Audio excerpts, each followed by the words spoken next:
ہم تمہاری وجہ سے خاصی پریشانی اٹھا چکے ہیں، مزید اٹھانے کے لیے تیار نہیں ہیں۔ بہتر ہے تمہارے پیرنٹس کو تمہاری ان حرکتوں کے بارے میں پتہ چل جائے، رابعہ نے دو ٹوک انداز میں اس سے کہا۔ امامہ نے سر اٹھا کر اسے دیکھا۔ کون سی حرکتوں کے بارے میں نے کیا کیا ہے؟ ہاسٹل سے اس طرح 2 دن کے لیے گھر کا کہہ کر غائب ہو جانا تمہارے نزدیک کیا کیا ہے؟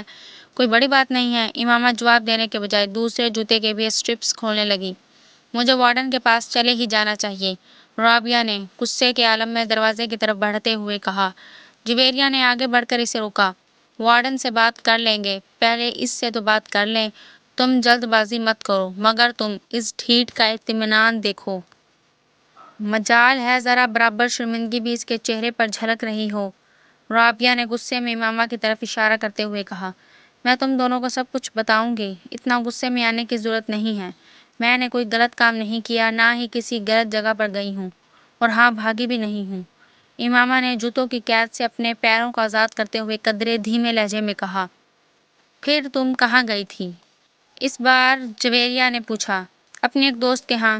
کون سی دوست؟ اس طرح جھوٹ بول کر کیوں؟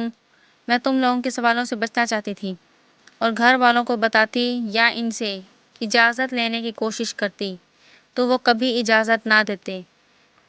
کس کے ہاں گئی تھی اور کس لیے؟ جویریہ نے اس بار قدرے تجسس آمیز انداز میں پوچھا۔ میں نے کہا نا، میں بتا دوں گی، کچھ وقت دو مجھے، امامہ نے اس کی بات کے جواب میں کہا۔ کوئی وقت نہیں دے سکتے تمہیں وقت دیں تاکہ تم ایک بار پھر غائب ہو جاؤ اور اس بار واپس ہی نہ آؤ، رابعہ نے اس بار بھی ناراضی سے کہا، مگر پہلے کی نسبت اس بار اس کا لہجہ دھیما تھا۔